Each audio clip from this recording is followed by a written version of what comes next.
Versus molecular mass. अगर हम molecular mass की बात करें तो मॉलिक्यूलर मास होता है mass of 1 mole of an species. Species में बेसिकली मॉलिक्यूल्स आएगा।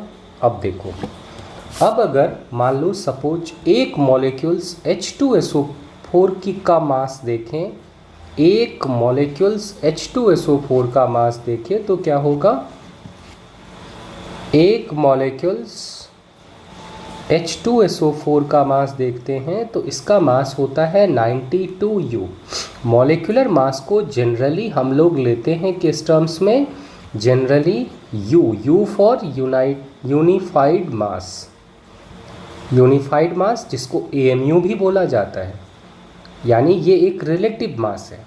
अब मोलर मास अगर हम देखें, मोलर मास, तो मोलर मास क्या होगा, mass of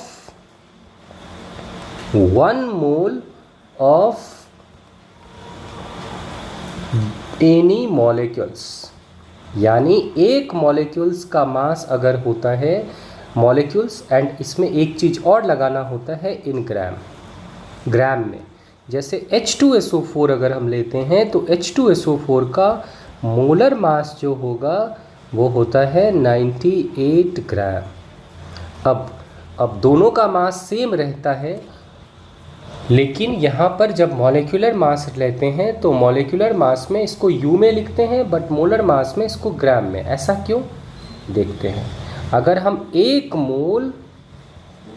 mole of H2SO4 रखें तो इसमें टोटल नंबर ऑफ मॉलिक्यूल्स कितना हो जाएगा, 6.022 इंटू 10⁻23।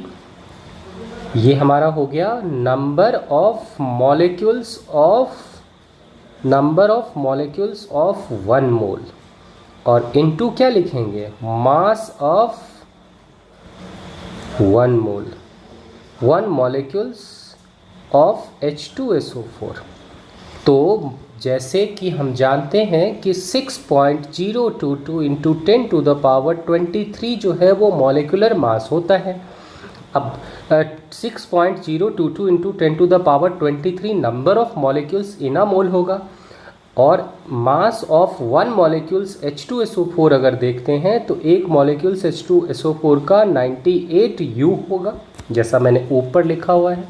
तो 6.022 इंटू 10⁻23 इंटू 91, और हमें ऐसा पता होता है कि 1U को अगर लिखें तो 1.67 इंटू 10⁻24 ग्राम के आसपास होता है 1U। यानी इस U को अगर ग्राम में लिखेंगे तो 1.67 इंटू 10⁻24 ग्राम लिखते हैं।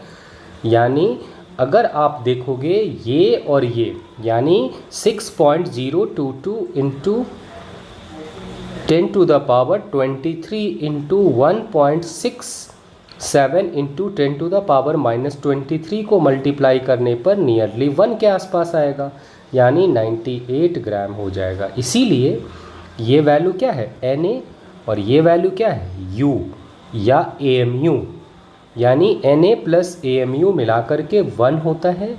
इसीलिए हम लोग कहते हैं कि 1U इक्वल्स टू 1/Na भी कहते हैं, और 1/Na को 1 एवोग्राम भी बोला जाता है, एवोग्राम भी कहते हैं, 1 डाल्टन भी बोला जाता है इसको, और 1 एस्टन भी बोलते हैं।